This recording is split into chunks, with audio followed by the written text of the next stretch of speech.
सिंह रायपुर के रईस परिवार से थी। उनके पति बिजनेस के चलते साल भर विदेश में रहते, बेटा दिल्ली में पढ़ाई कर रहा था।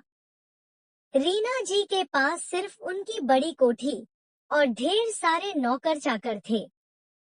बड़े घर में अकेलापन जैसे दीवारों में इन्हीं दिनों गांव से नया नौकर आया विनोद। उम्र कोई 26 साल, लंबा चौड़ा, मेहनती, मगर नजरें नीची रखने वाला। उसका काम था गार्डन देखना, सामान लाना और मालकिन के छोटे छोटे काम करना। धीरे धीरे रीना का मन उसके भोलेपन में उलझने लगा। एक दिन दोपहर में चाय का कप थमाते हुए रीना ने पूछा, तुम्हारी बीवी नहीं है?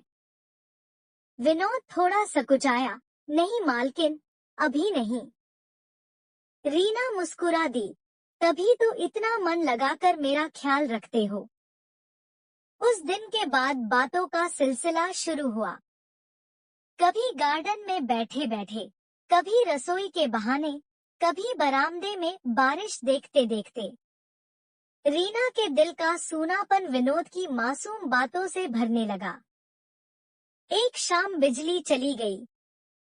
बंगले के बाकी नौकर अपने अपने काम में लगे थे। रीना डर के मारे ड्राइंग रूम में बैठी थी। विनोद, एक मोमबत्ती ले आओ। विनोद आया, मोमबत्ती रख दी, फिर खुद वहीं खड़ा रहा।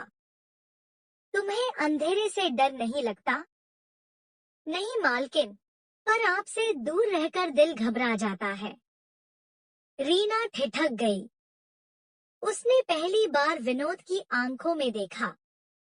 उसमें डर नहीं, सच्चाई थी। बैठो मेरे पास, जब तक लाइट नहीं आती। विनोद वहीं पास बैठ गया, चुपचाप। उस दिन पहली बार रीना ने बिना कुछ कहे अपने हाथ उस पर रख दिए। कोई कुछ नहीं बोला, पर दोनों ने महसूस कर लिया कि दिल की दीवारें अब गिर चुकी हैं। अब हर सुबह रीना नए नए बहाने से विनोद को पास बुलाती। कभी किताब पकड़वाना, कभी गार्डन में साथ चलना। विनोद का दिल भी अब उसे अपनी मालकिन नहीं, अपने किसी अपने की तरह देखने लगा था। एक दिन रीना ने साफ शब्दों में कहा, कभी तुम्हारा ख्याल आता है तो दिल हल्का हो जाता है विनोद। तुम मेरे अकेलेपन में जैसे अपनेपन की हवा हो। विनोद झिझकते हुए बोला, मालकिन, अगर इजाजत हो तो मैं हर दिन आपके साथ रहना चाहता हूँ। बस ऐसे ही, बिना कुछ मांगे। रीना ने पहली बार उसका हाथ थाम कर कहा, मुझे किसी के हाथ की गर्मी चाहिए थी, तेरी जैसी सच्चाई चाहिए थी।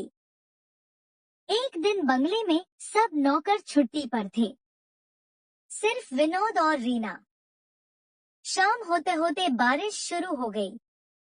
कमरे में दोनों अकेले, चाय का प्याला हाथ में। बारिश के मौसम में दिल कुछ ज्यादा तन्हा हो जाता है ना? रीना ने धीमे से कहा, आपके पास रहूं तो तन्हाई कैसी रहोगे? आप जहां कहोगी वहां। धीरे धीरे रीना ने विनोद का हाथ पकड़ा और अपने कमरे में ले गई। उस रात दोनों ने कोई सीमा नहीं देखी, कोई फर्क नहीं गिना। अमीरी गरीबी का फासला सिर्फ दुनिया के लिए था, उनके लिए नहीं। रीना ने कहा, आज से मेरा दिल सिर्फ तेरा है। दुनिया जो कहे, मैं नहीं सुनूंगी। अगले दिन रीना के पति का फोन आया। तुम्हें जैसी जिंदगी चाहिए, ले लो रीना। मैं तुम्हारे लिए अब कोई मायने नहीं रखता। तलाक के कागज भेज रहा हूँ। रीना ने बिना दुख के वो कागज साइन कर दिए। विनोद को बुलाकर कहा, मैं बंगला छोड़ दूंगी। तू चाहे तो मेरे साथ चल, नहीं तो मैं तुझे भूल जाऊंगी। विनोद ने बिना देर किए उसका हाथ थामा। मालकिन, अब आप मेरी बीवी हो। जहाँ जाओगी वहीं रहूंगा। रीना ने सब बेचकर विनोद के गांव में एक छोटा सा घर बना लिया। सुबह वो खेतों में काम करता, रीना मिट्टी में पौधे लगाती। दोपहर में दोनों साथ खाना खाते, शाम को चौपाल में बैठते। लोग बातें करते, मगर वो लोग अब किसी के डर में नहीं रहते थे। धीरे धीरे विनोद का प्यार रीना को उस सुकून में ले आया जो बड़े बंगले के बंद कमरों में कभी नहीं था। कुछ साल बाद गांव में लोगों ने देखना छोड़ दिया कि कौन मालकिन है, कौन नौकर।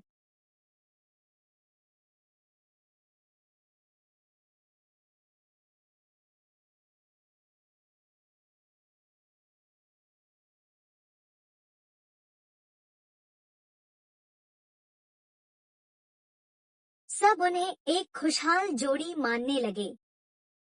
रीना अक्सर कहती, जिस दिन तुमने मेरा हाथ थामा था विनोद, उस दिन पहली बार मुझे किसी ने इंसान समझा था, मालकिन नहीं। विनोद हर बार मुस्कुरा कर कहता, और उस दिन से मैं तुम्हारे दिल का नौकर बन गया।